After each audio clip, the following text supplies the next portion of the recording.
ठंड के मौसम में एक शहर में सुमन अपने पति रोहन और एक 8 साल की बेटी पिंकी के साथ रहती थी।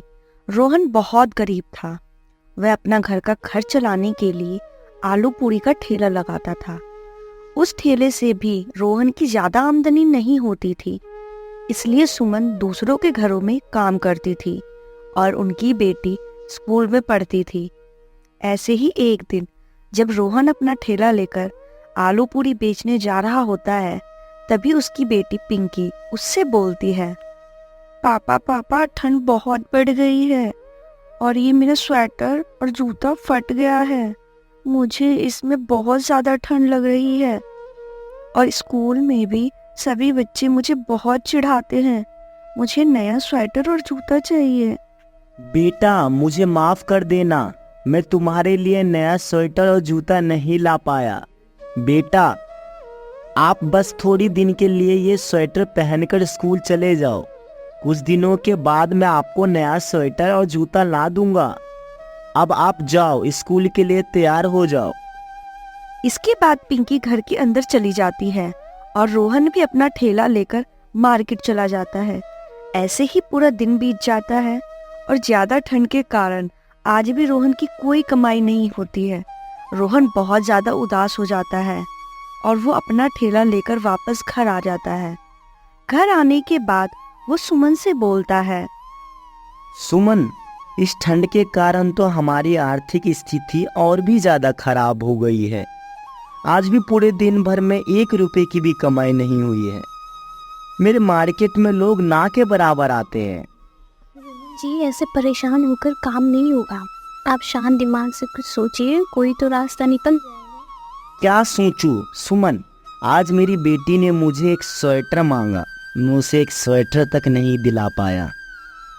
हम दोनों तो जैसे तैसे अपनी जिंदगी जी लेंगे, पर मैं अपनी बेटी को वो सब देना चाहता हूँ जो मुझे नहीं मिला।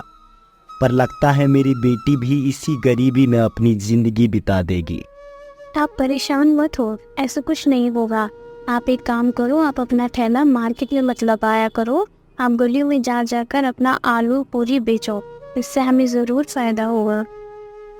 हाँ सुमन, तुम सही कह रही हो।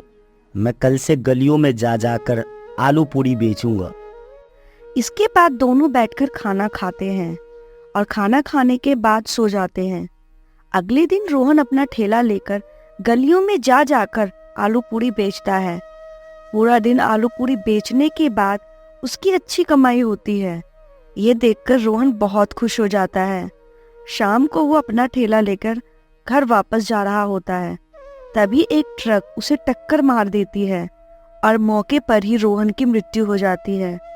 ऐसे ही 1 महीना बीत जाता है और एक दिन सुमन पिंकी से बोलती है, बेटा अब आपके पापा तो हमें छोड़कर चले गए हैं और मेरी कमाई से घर का खर्चा नहीं चल पाएगा, तो मैं कल से आलू पूरी का ठेला लगाने जाऊंगी। आप कुछ दिन तक स्कूल मत जाना क्योंकि ठंड बहुत हो गई है और आपके पास स्वेटर भी नहीं है।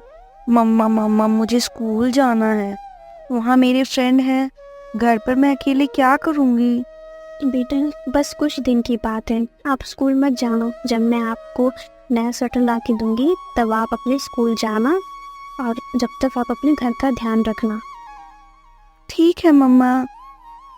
उसके बाद सुमन अपना ठेला लेकर आलू पूरी बेचने चली जाती है। वहीं 2 लड़कियां, एक का नाम सोनी और दूसरी का नाम मोनी था, वो एक गाड़ी में बैठकर घूम रही होती है। वो दोनों उसी शहर में रहती थी और वो बहुत बड़े बिजनेसमैन की बेटियां थी। वो दोनों लड़कियां बहुत ज़्यादा घमंडी थी और अपने आगे किसी को कुछ नहीं समझती थी। उन दोनों को फास्ट फूड खाना बहुत पसंद था। रोज बर्गर पिज़्ज़ा खाती थी। जिस दिन सुमन अपना ठेला लेकर गलियों में घूम रही थी, उसी दिन वो दोनों लड़कियां एक पिज़्ज़ा के शॉप पर गई, पर वो बंद था।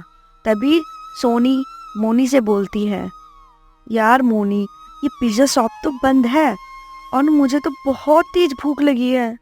हाँ यार, भूख तो मुझे भी लगी है यार। मैं तो जब तक बाहर का खा ना लूँ मेरा तो पेट ही नहीं भरता।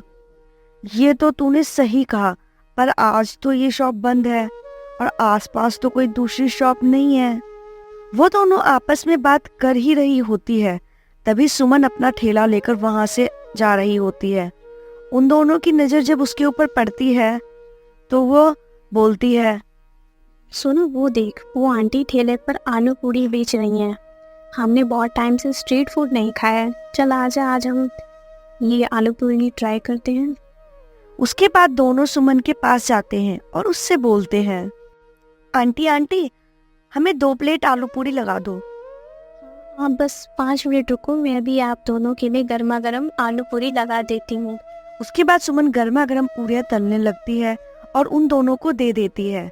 दोनों वहीं खड़ी होकर गर्मा गर्म आलू पूरी खाने लगती है।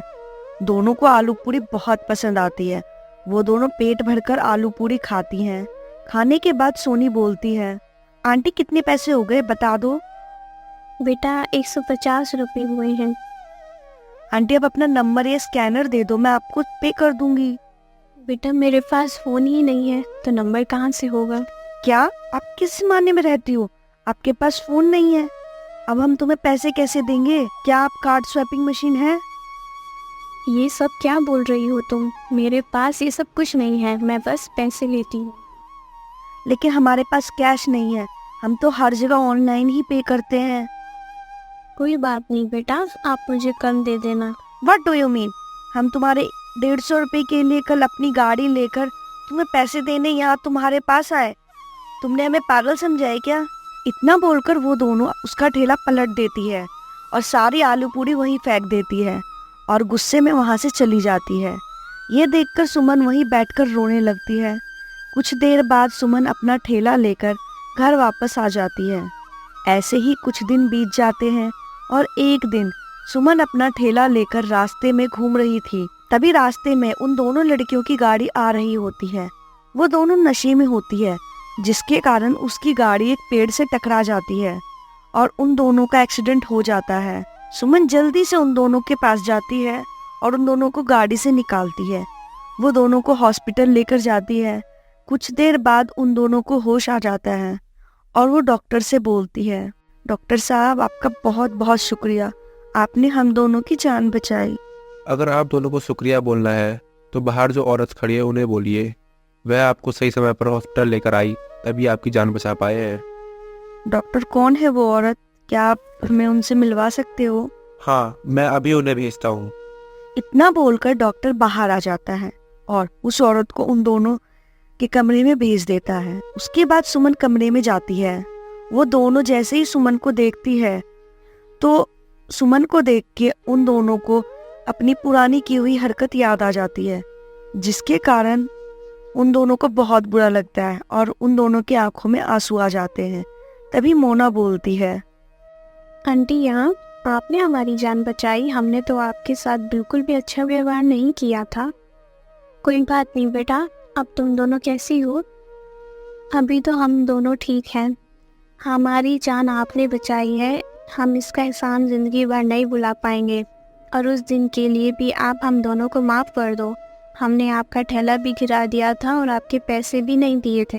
बेटा वो बात तो मैं उसी दिन भूल गई थी, पर एक बात मैं तुम लोगों को ज़रूर बोलूँगी, किसी भी गरीब का मजाक मत बनाना। आंटी हमें अपनी गलती का एहसास हो चुका है, अब से हम कभी भी किसी को अपने से छोटा नहीं समझेंगे और हम ज़रूरतमंदों की मदद ज़रूर करें। ये तो बहुत अच्छी बात है बेटा, चलो अब मैं चलती हूँ, कल फिर तुमसे मिलने आऊँगी। इतना बोलकर सुमन वहां से चली जाती है। ऐसे ही कुछ दिन बीत जाते हैं। सोना मोना बिल्कुल ठीक हो जाती है और सुमन के घर आती है। आंटी अब हम दोनों बिल्कुल ठीक हैं और हम अब आपको अपने साथ ले जाने आए हैं। ये क्या कह रही हो तुम? हम तुम्हारे साथ कहाँ जाएंगे? आप अब इस टूटे हुए घर में नहीं रहोगे, आप अब हमारे साथ रहोगी। ये सब क्या कह रही हो तुम दोनों? हाँ आंटी, सोना ठीक कह रही है। हमारे मॉम डैड की डेड एक कार एक्सीडेंट में हो गई थी। उसके बाद से हम दोनों बहनें अकेली रह गई थी, इसलिए हम नशा करने लगे थे, जिसकी वजह से उस दिन हम दोनों मरते मरते बचे थे। अगर आप नहीं होती तो आज हम दोनों भी नहीं होते। ये सब सुनकर सुमन की आंखों में आंसू आ जाते हैं। तभी सोना बोलती है, हाँ आंटी, अब से आप हमारे घर में ही रहोगी। ये छोटी गुड़िया हम दोनों की छोटी बहन जैसी है। तो आप दोनों हमारे साथ चलिए। उसके बाद सुमन पिंकी को लेकर उनके साथ उनके घर चली जाती है। सोना पिंकी का एडमिशन एक बहुत अच्छे स्कूल में करवा देती है और सुमन के लिए एक रेस्टोरेंट ओपन करवा देती है। सुमन उस रेस्टोरेंट को बहुत अच्छे से चलाती है और सोनी और मोनी अपने पापा का बिजनेस संभालने लगती है।